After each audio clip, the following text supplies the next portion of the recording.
TV used to be the center of entertainment for everyone.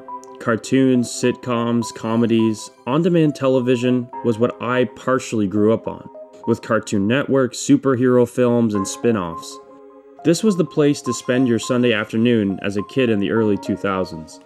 But since then, there's been a huge shift with two huge players changing the attention economy.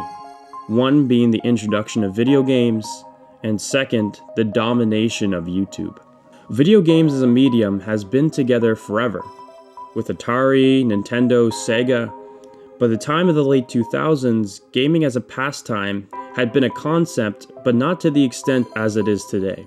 In October of the year 2000, PlayStation 2 released over 160 million units. Compare this to the previous holder being the NES at 62 million units. Then after came the Wii and PS4 at over 100 million units each. And most recently the Nintendo Switch at 155 million. The influx of interactive gaming experiences has taken a slice out of the limited hours that kids, teens, and even adults have in a given day, with big movie studios recognizing this and jumping in where money can be made. The Sonic films, Mario films, The Last of Us, Minecraft, Fallout. It's clear mainstream media recognizes the power of this form of entertainment, unlike the second behemoth that mainstream media loves to write off. YouTubers are thieves of the attention economy, which should not be a surprise to anyone familiar with the internet. But most recently, streaming services have had themselves a rude awakening when YouTube passed them in viewership on TVs alone. With YouTubers being masters of grabbing and holding people's attention, YouTubers have become more powerful over the last few years. With more and more viewership comes more advertisers, meaning the creators themselves are seeing revenue like never before, which in this case gives creators freedom to really go for their passion project or series where the funding wasn't there before. And this really is where Reason 2 comes in.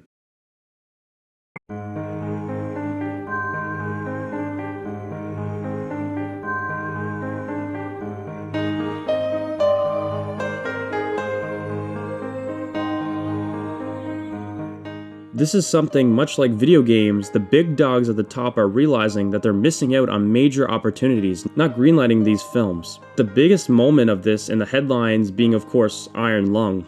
Markiplier's production here is really a wake-up call to the entire industry of film, that YouTubers really are a jack of all trades. When making a YouTube video, you are a writer, producer, director, editor, color corrector, sound designer, and everything in between. With creators realizing that through YouTube, they have the biggest audience in the world. There's a real opportunity here to make something they never thought possible. With Markiplier's film only set to release in select theaters, through the help of his audience, it ended up releasing in much more than that.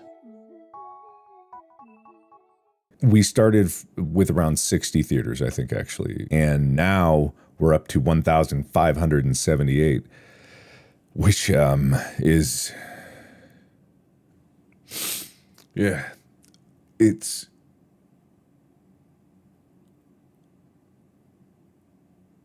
been so hard. When you're 3 years into a project and you've only had your reputation and your word to go on, and you believed me? I just didn't think it was possible. You guys proved me wrong. Anyway, let me get out of here. Thank you. Thank you everybody so much for watching. Can't wait for you to see it.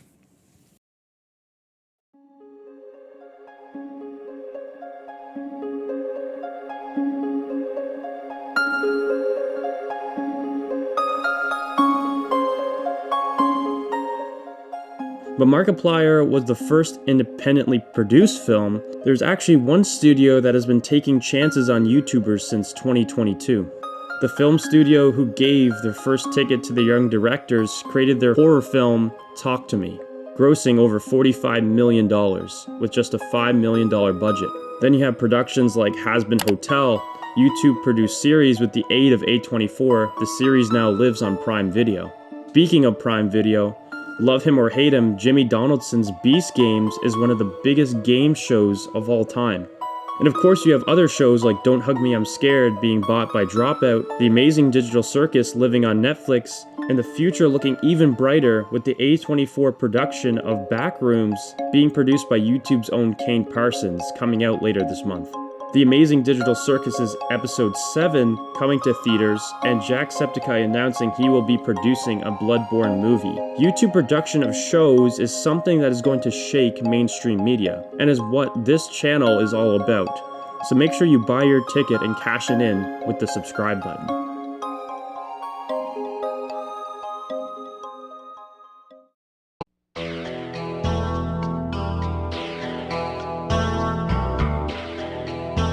Think about the last time you went to a theater. Really. For me, it was a couple of weeks ago to see Project Hail Mary. Up. No, that's thumbs down. You would do the thumbs up. But besides that, I haven't been to a theater in a long time. But why is that? Well, for me and a lot of other people, instead of paying $20 to $30 to go see a movie for an hour or two in a sticky seat with overpriced popcorn, I would rather pay $20 to get a streaming service for a whole month and watch it from the comfort of my home. And data has shown that the amount of time between a movie being released in theaters and it coming to a streaming service has shrunk dramatically. Meaning we don't have to wait long for these movies to make it on streaming services we are already paying for. But with that said, movies now also just suck. For whatever reason, the amount of new productions has dwindled in the last decade. Bigwigs at the top believe the best way to secure their money is to slap a 2 or 3 or 5 next to an already popular series, even if their movies suck. But the beauty of film is that you can really tell when a project has been mailed in for profit, which is why I believe that this is the time for independent projects. With YouTubers being the king of the attention economy, some past strategies from show producers have been to give small parts for one episode to get people talking and their audience involved. Nothing beats sticking it to our old captain. Hey, Rat Man, it's just a bad Mickey Mouse costume. It's real! I touched it! Skadoosh. Hello, mister. Who are you? I'm your friendly eBay alert messenger.